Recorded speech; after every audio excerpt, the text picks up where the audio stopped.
Gimana jadinya nih? Mas, mau diwawancara nggak? Wawancara naon? Tentang vaksin sih, kita mau nanya Mas, tahu nggak tentang vaksin? Terus mau nggak? Gitu aja sih. Boleh nggak? Berdua ya. Ini nama siapa?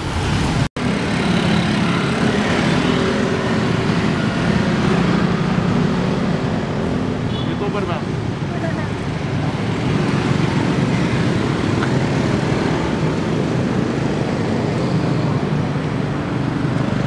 Anjay, triceng.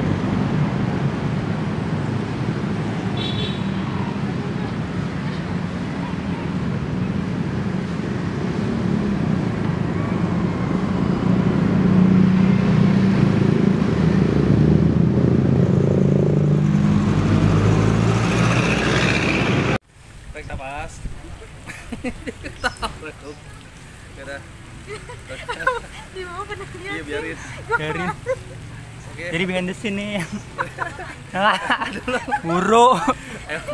Kamera. Bapak makin ngeliat. Tohim. Ini klik kanan ya? Oh iya benar.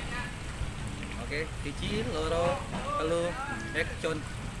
Halo warganet, jumpa lagi dengan saya Alisita Maisha di dewasa dewasa ini. Lu nggak usah ngomong, gua aja yang cut tadi lu tinggal Cut ya duluin. udah. Ini juga cepet nih, maksudnya di sini nih. Lu tadi agak diam. Kalau misalkan lu ngomong, ayo Sita Maisa, senyum dulu diam. Kalau misalkan lu lupa ya kan, baru lanjut. Ya tadi gua senyum. Oh, Masa ngatur-ngatur loh. udah. Ini udah dinyalain belum? Iya nih itu nyala nggak? Gila kali. Gila kali. Ya udah. Kamera. Tohim. Op. Halo warganet, jumpa lagi dengan saya Alisita Maisha. Lama pilih. Ini kan kata lu senyum dulu. Gua senyum udah kelamaan. Ulang. Kan bumper abis ngomong bumper. Udah lewatin ini ya. Slide kedua. Lalu tahan 1, 2, 3. Halo warganet, jumpa lagi dengan saya Alisita Maisha.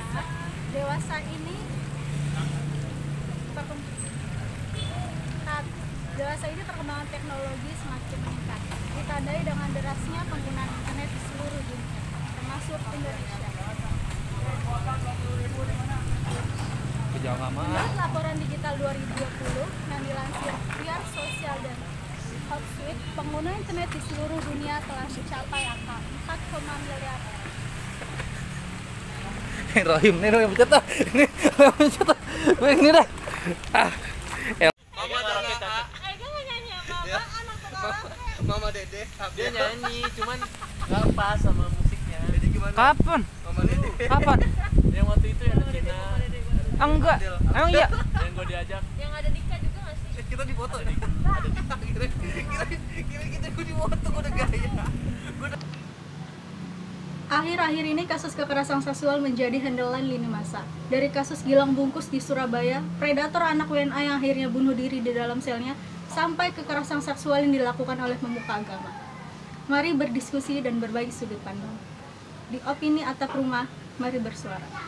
RUU Penghapusan Kekerasan Seksual atau PKS akhir-akhir ini mulai kembali hangat menjadi perbincangan. Bukan hanya karena terpental dari program legislasi nasional yang mungkin karena isunya kurang seksi dibandingkan RUU Minerba dan Omnibus Law yang kental bernuansa ekonomi dan bisnis. Tapi RUU PKS juga kembali hangat di lini masa. Berawal dari 1-2 yang berani berbicara tentang kekerasan seksual yang dialaminya bak sebuah efek domino. Mulai banyak orang yang berani bersuara setelah sekian lama menyimpan luka dan trauma. Banyak kasus yang bermunculan, pertanda masih banyak yang memilih bungkam ketika kekerasan terjadi pada mereka. Mengutip catatan tahunan Komnas Perempuan 2020, menunjukkan pelaporan kasus kekerasan seksual di tahun 2019 mencapai 4.898 kasus kekerasan seksual. Pada bulan Januari hingga Mei 2020 terdapat 542 kasus kekerasan terhadap perempuan di ranah kekerasan dalam rumah tangga atau relasi personal, di mana 24% atau 170 kasus adalah kasus kekerasan seksual.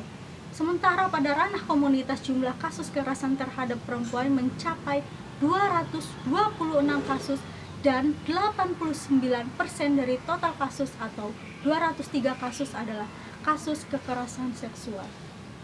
Hal ini menandakan rentannya kaum hawa terhadap kasus kekerasan seksual, tapi bukan hanya kaum hawa saja. Siapapun bisa menjadi pelaku dan siapapun bisa menjadi korban.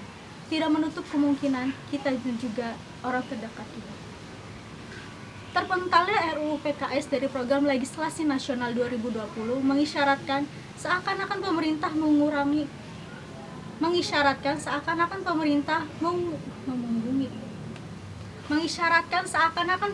memunggungi para korban kekerasan seksual untuk mendapatkan perlindungan.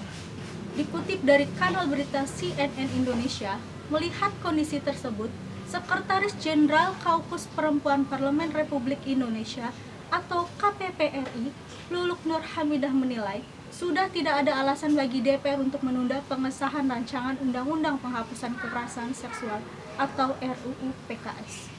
Komisioner Komisi Perlindungan Anak Indonesia atau KPAI, Ai Mariati Solihah menilai bahwa berbagai kasus dugaan pelecehan seksual, kekerasan seksual ini membuat rancangan Undang-Undang Penghapusan Kekerasan Seksual atau RUU PKS menjadi mengandung urgensi untuk dibahas.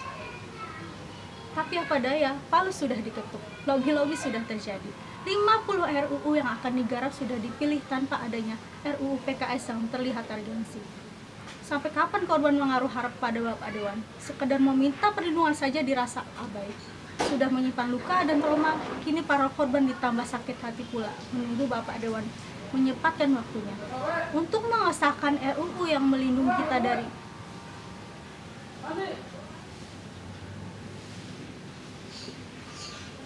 sudah menyimpan luka dan trauma, kini para korban ditambah sakit hati pula menunggu Bapak Dewan menyempatkan waktunya untuk mengesahkan RUU yang melindungi kita dari kejamnya kekerasan seksual.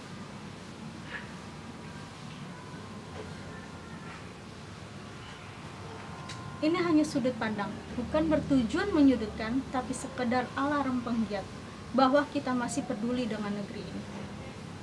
Saya Aisita Maisha, sampai jumpa di opini atap rumah selanjutnya. Mari berbicara. Kayak gantung ya tadi di sana.